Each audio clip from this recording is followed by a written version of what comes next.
Cameroun, 4 gendarmes ont été tués lundi dans l'ouest anglophone du pays. L'annonce a été faite par le ministre de la Communication et porte-parole du gouvernement, Issa Chiroma.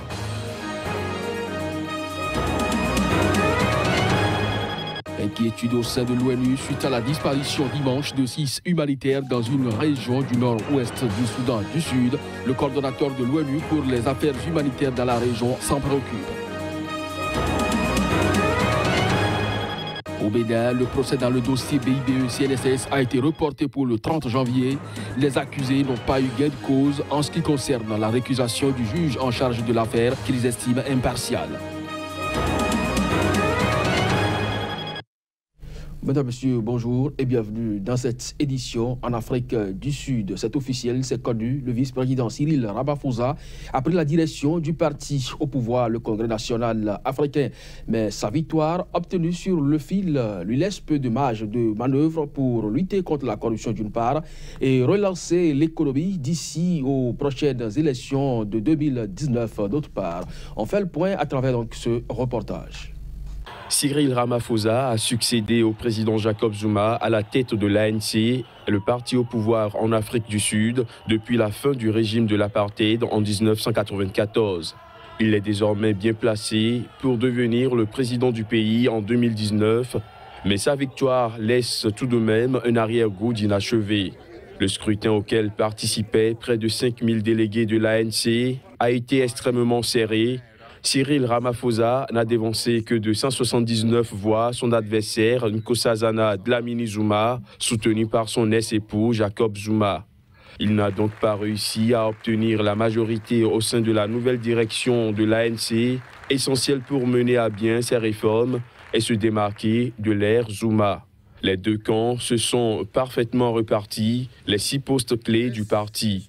Selon plusieurs analystes politiques, ça ne va pas être facile pour le nouveau président de l'ANC de manœuvrer pour faire reculer la corruption au sein de l'État avec une aussi faible majorité. Il va devoir parvenir à un compromis pour toutes ces décisions. Cyril Ramaphosa a fait de la reprise économique et la lutte contre la corruption ses thèmes de campagne. Il devrait donner le ton de son nouveau mandat ce mercredi lors de son discours de clôture du congrès de l'ANC. Au Cameroun, la série noire se poursuit dans la région anglophone. 4 gendarmes ont été tués en effet lundi dans l'ouest anglophone du pays. C'était lors d'une attaque de séparatistes présumés. L'annonce a été faite par le ministre de la Communication et porte-parole du gouvernement Issa Chiroma. Il faut dire que la sécurité dans les régions anglophones du Cameroun, en proie à une grave crise socio-politique depuis 1 an, s'est considérablement dégradée depuis quelques semaines en effet. Reportage. Une attaque de séparatistes présumés a coûté la vie à 4 gendarmes camerounais, froidement abattus lundi dans l'ouest anglophone du Cameroun. Cette attaque a eu lieu plus précisément dans la localité de Kembang, arrondissement d'Eimodjok, dans le département de la Maniou, épicentre des violences ces derniers jours. L'annonce a été faite par le ministre de la Communication et porte-parole du gouvernement Issa Chiroma, qui n'a pas précisé les circonstances de l'incident. Ce nouvel incident porte à 15 en moins de 2 mois le nombre de membres des forces de défense et de sécurité camerounaises qui ont été tués dans la région anglophone du pays. La sécurité dans les régions anglophones du Cameroun, en proie à une grave crise sociopolitique depuis 1 an, s'est considérablement dégradée en quelques semaines. Il faut dire que les forces camerounaises de défense et de sécurité y mènent des opérations de maintien de l'ordre et des opérations de défense. Vendredi dernier, le gouvernement a affirmé avoir repoussé une autre attaque des sécessionnistes contre une brigade de gendarmerie dans une autre localité du département de la Maniou.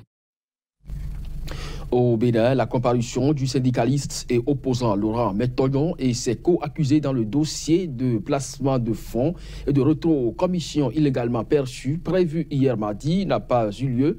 Le procès a été reporté pour le 30 janvier 2018 et pour cause, les accusés n'ont pas eu gain de cause en ce qui concerne la récusation du juge en charge de l'affaire qu'ils estiment impartial pour sa proximité avec le gouvernement du président Patrice Talon Afin d'éclairer donc l'opinion publique sur cette décision, le Front pour le sursaut patriotique, l'association dont il fait partie, Laurent Métognon, a tenu un point de presse à Cotonou. On écoute quelques responsables de ce front au sorti donc de cette rencontre avec la presse locale.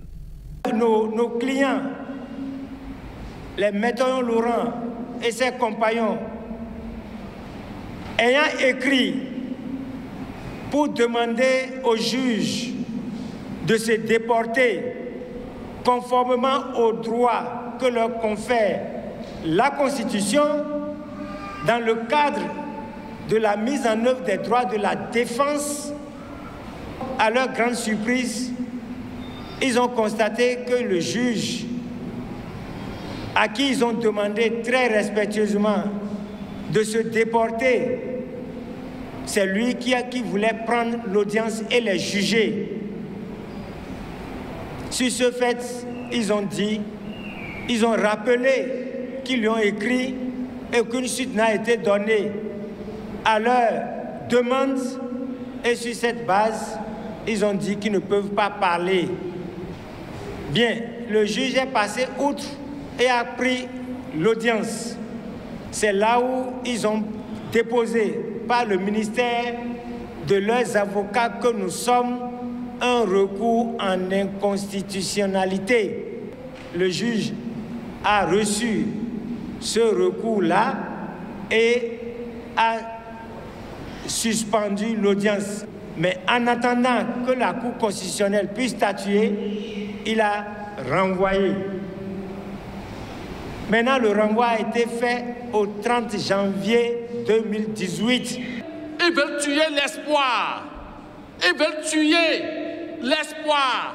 Ils veulent tuer votre volonté de vous battre pour le pays, pour les libertés, pour l'indépendance, pour le développement de notre pays. C'est ça qu'ils veulent tuer en arrêtant Laurent Métognon. C'est ça qu'ils veulent tuer. Et vous leur avez montré aujourd'hui en venant nombreux qu'ils n'arriveront pas à tuer cet espoir, ils n'arriveront pas à tuer l'espoir de la jeunesse et la détermination de la jeunesse à ce que ce pays-là se construise bien. Ce qui vient de se passer est très clair. Ça montre que la détention de Laurent Métognon et de l'Est, c'est une détention politique. Toujours au Bénin, il a été installé le club Soleil FM de Cotonou. Il s'agit d'un creuset social qui permettra de créer une grande communauté autour de la radio Soleil FM, une chaîne privée qui émet dans le pays. Quelle est la mission donc du club Soleil FM? Pourquoi a-t-elle été créée? Placide Aroué est le secrétaire général du club Soleil FM de Cotonou pour plus de précisions. Le club Soleil de Cotonou aura pour mission première de faire connaître à tous les Béninois la radio Soleil, qui aujourd'hui est pratiquement la seule radio privée qui informe dans une dizaine de langues locales. Le Club Soleil de Cotonou est apolitique. Il est régi par une charte. C'est un club qui s'administre librement. Le Club Soleil de Cotonou est le club pilote. Il est composé de 15 membres. Il aura la lourde responsabilité d'installer les clubs d'arrondissement, de quartier et aussi des collèges publics et privés de Cotonou. Le Club Soleil de Cotonou amènera les populations à continuer les débats même après les émissions en créant des clubs Soleil dans les villages et quartiers de ville. Il interviendra dans plusieurs domaines. Contribuer à l'assainissement de notre cadre de vie, au patriotisme, aux bonnes conduites, à la tolérance, à l'enracinement de notre démocratie par des actions concrètes sur le terrain et aussi par les sensibilisations de nos populations. Rendons-nous au Nigeria à présent. Aïcha Bouhari, l'épouse du président Muhammadu Buhari, appelle à des peines plus sévères pour les auteurs de viols. C'était lors d'un atelier sur la maltraitance des enfants à Abuja, la capitale du pays. Reportage. Sans préciser le genre de punition qu'elle veut pour les violeurs, la première dame du Nigeria, Aïcha Bouhari, a affirmé lors d'un atelier sur la maltraitance des enfants à Abuja qu'il devrait y avoir un contrôle judiciaire pour les cas de viol. Son appel pour des peines plus sévères fait écho aux préoccupations des militants qui estiment que le système judiciaire est trop indulgent pour les auteurs de crimes sexuels. Les cas de viol sont de plus en plus signalés dans le pays, mais les condamnations et les peines sévères ne sont pas courantes. En effet, le Nigeria ne prévoit pas de sanctions spécifiques pour le viol. Les tribunaux ont le pouvoir discrétionnaire de décider en fonction des cas individuels. Cependant, plus tôt ce mois-ci, selon de nombreux observateurs, un tribunal du nord-est de la ville de Bauchi a condamné 2 hommes à la prison à vie pour avoir violé une femme de 40 ans. Je vous le disais en titre, inquiétude au sein de l'ONU suite à la disparition dimanche de 6 humanitaires dans une région du nord-ouest du Soudan du Sud. Le coordonnateur de l'ONU pour les affaires humanitaires dans ce pays en guerre et depuis décembre 2013 a fait mardi sa préoccupation profonde et exprimé également son anxiété. Reportage. Alors qu'il se déplaçait vers l'est sur la route reliant Raga à Wo, 2 villes du nord-ouest du Soudan du Sud, les 6 humanitaires ont disparu. Il s'agit d'un étranger et de 5 Sud-Soudanais, employés de 2 organisations internationales et une locale.